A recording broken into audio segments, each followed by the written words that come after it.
একসময় নির্বাচনের মৌসুম এলেই দেয়াল, গাছ, বিদ্যুতের খুঁটি কিংবা বাজারের অলিগলিতে চোখে পড়ত প্রার্থীদের পোস্টারে ছেয়ে যাওয়া দৃশ্য।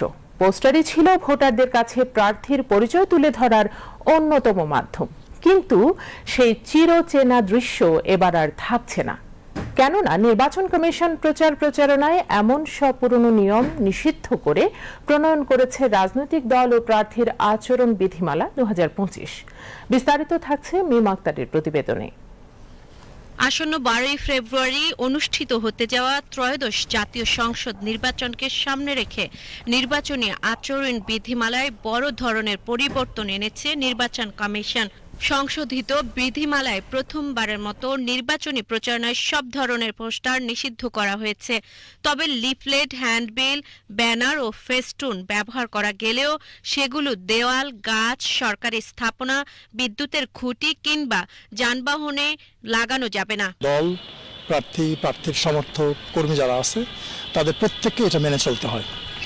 আর আচরণ বিধিমালার মূল উদ্দেশ্য হচ্ছে নির্বাচনের মাঠকে সমান রাখা, সমতল রাখা, যাতে প্রত্যেক প্রার্থী, প্রত্যেক দল সমান সুযোগ পায় এবং একই সঙ্গে মাঠের মধ্যে অর্থাৎ নির্বাচনের যে মাঠটা, সেই মাঠটা যাতে ডিসিপ্লিন থাকে, সুশৃঙ্খল থাকে, কেউ যাতে আরেকজনকে আক্রমণ করতে না পারে। সারা দেশে প্রত্যেকটা আসনে শুধু পোস্টার আর পোস্টার আর পোস্টার, অন্য কিছু দেখা যাচ্ছে না, তখন দেখতে অড লাগে এবং এটা পোস্টার ব্যবহারটা প্রায় বেশিরভাগ দেশে নাই বললেই চলে। এই কারণেই এখন পলিটিক্যাল পার্টিগুলো কিন্তু অনেকটা মেনে নিয়েছে জিনিসটাকে। পোস্টার আসলে আমাদের পুরো পরিবেশটাকে খুব নষ্ট করে ফেলতো, খুব দৃষ্টিকটু রাখতে।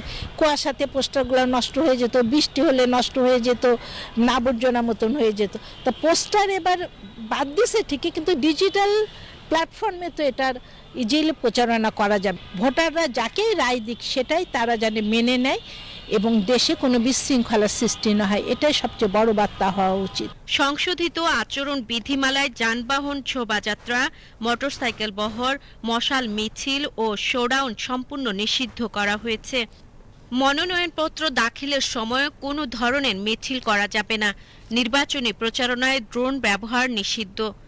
এছাড়া হেলিকপ্টার ব্যবহারের সুযোগ থাকছে শুধুমাত্র রাজনৈতিক দলের সভাপতি ও সাধারণ সম্পাদকের জন্য। প্রার্থীরা নিজেরা হেলিকপ্টার ব্যবহার করতে পারবেন না। একজন প্রার্থী তার সংসদীয় আসনে 20টির বেশি বিলবোর্ড ব্যবহার করতে পারবেন না। আর বিলবোর্ড বা ব্যানারে দলীয় প্রধান ছাড়া অন্য কারো ছবি ব্যবহারও নিষিদ্ধ।